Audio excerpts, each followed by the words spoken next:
अगर आप NEET crack कर लिए हैं तो आपको कौन कौन सा कोर्स आगे करने को मिल सकते हैं। जब तक आपका मन है, जब तक आप इसमें बर्बाद। SC ST OBC अगर है तो कम से कम 40% और PWD है तो 45।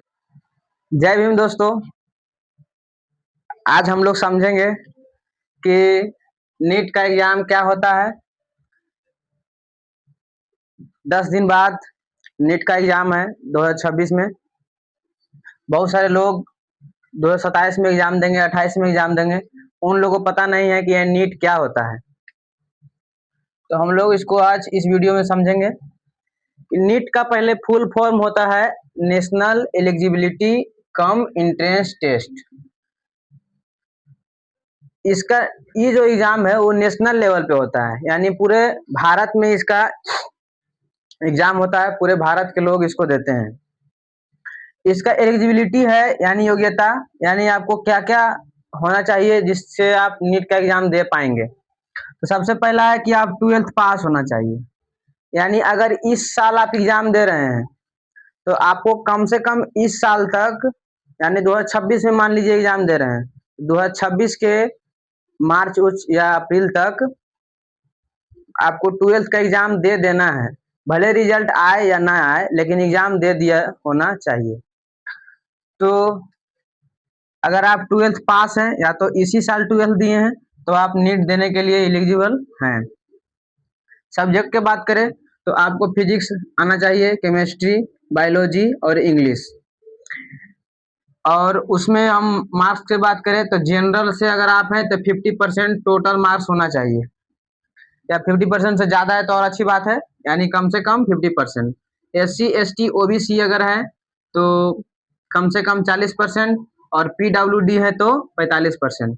PWD मतलब पर्सन विथ डिसेबिलिटी, यानी जो लोग विकलांग है, किसी प्रकार के डिसेबिलिटी है उनके पास, तो उनके लिए 45% है। कम से कम अगर 45% रहा तो वो भी नीट के एग्जाम दे सकते हैं। एज की बात करें तो मिनिमम एज आपका 70 ईयर होना चाहिए एट 31 दिसंबर, यानी आप जैसे 2026 में एग्जाम दे रहे हैं तो 2026 के लास्ट में 31 दिसंबर तक आपको 17 साल हो जाना चाहिए। भले एग्जाम में नहीं है तो कोई दिक्कत नहीं है 17 साल, लेकिन उस साल के 31 दिसंबर तक 17 साल अगर पूरा रहा है तो आप उस साल एग्जाम देने के लिए एलिजिबल हैं। जैसे मान लीजिए कोई बच्चा जो है मई में एग्जाम दे रहा है, इस बार 3 मई को एग्जाम है, तो मई में एग्जाम दे रहा है 2026 में, लेकिन अभी उसका 17 साल नहीं हुआ है, लेकिन 2026 के ही 31 दिसंबर में उसका 17 साल हो जाता है, तो अभी भी एग्जाम दे सकता है, भले उसका 17 साल नहीं हुआ है। ठीक है, कंफ्यूजन के लिए। अब बात करते हैं अटेम्प्ट के, यानी आप कितना बार एग्जाम दे सकते हैं। तो इसके लिए खुशखबरी है कि अनलिमिटेड आप दे सकते हैं। जब तक आपका मन है, जब तक आप इसमें बर्बाद हो सकते हैं तो अनलिमिटेड दे सकते हैं। नेशनलिटी अगर बात करें तो इंडियन भी दे सकते हैं और अदर फॉरेन लोग भी हैं वो भी दे सकते हैं, किसी भी देश के। आगे हम लोग समझेंगे कि अगर आप नीट क्रैक कर लिए हैं तो आपको कौन कौन सा कोर्स आगे करने को मिलेगा। सबसे पहले अगर आप बहुत अच्छा नंबर से पास हुए हैं, अच्छा नंबर आए हैं, अच्छा रैंक लाए हैं, तो आपको MBBS करने के लिए मिलेगा, जो कि बहुत बड़ा डिग्री होता है किसी भी डॉक्टर के लिए। डॉक्टर के क्षेत्र में MBBS सबसे बड़ा डिग्री है। अगर आप MBBS कर लेते हैं तो आपको किसी भी हॉस्पिटल में, किसी भी जगह बहुत इज्जत मिलेगा, बहुत पैसा है। उसके बाद आता है BDS, यानी बैचलर ऑफ डेंटल सर्जरी। इसमें आपको स्पेशलिस्ट बनना पड़ता है टीथ का, इससे थोड़ा सा कम है BDS। फिर आता है अल्टरनेटिव, यानी अगर आप थोड़ा सा कम नंबर लाएं तो क्या क्या कर सकते हैं।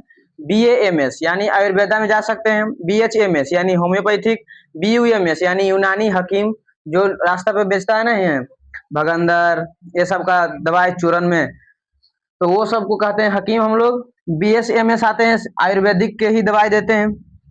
अगर ये सबसे भी लोअर रैंक में है आप लोग तो BSc नर्सिंग कर सकते हैं, पैरामेडिकल कर सकते हैं, फिजियोथेरेपी कर सकते हैं।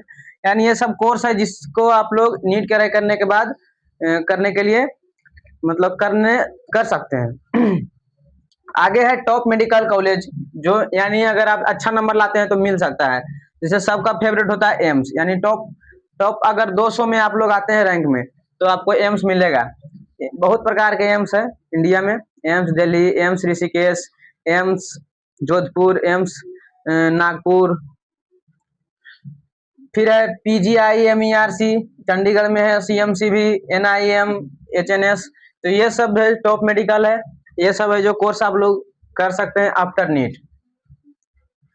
अगला वीडियो में हम लोग समझेंगे कि आप जिस कैटेगरी में है उस कैटेगरी के हिसाब से कितना रैंक लाते हैं तो आपको एम्स मिलेगा, कितना रैंक लाते हैं तो एम्स में भी बहुत प्रकार के एम्स है, उसमें से टॉप एम्स के लिए कितना रैंक रहना चाहिए, और उससे भी डिक्रीजिंग ऑर्डर में हम लोग समझेंगे कि कम से कम रहेगा तो कितना मिलेगा, कम से कम कितना रहना चाहिए रैंक जिससे आपको एम्स दिल्ली मिलेगा, कैटेगरी में क्या होता है दिक्कत, ये सब हम लोग अगले वीडियो में डिस्कस करेंगे। यहाँ तक धन्यवाद। चैनल को सब्सक्राइब कर दीजिए अगर ये वीडियो आपके लिए मददगार हुआ है तो। Thank you. जय भीम। नमो बुद्धाय।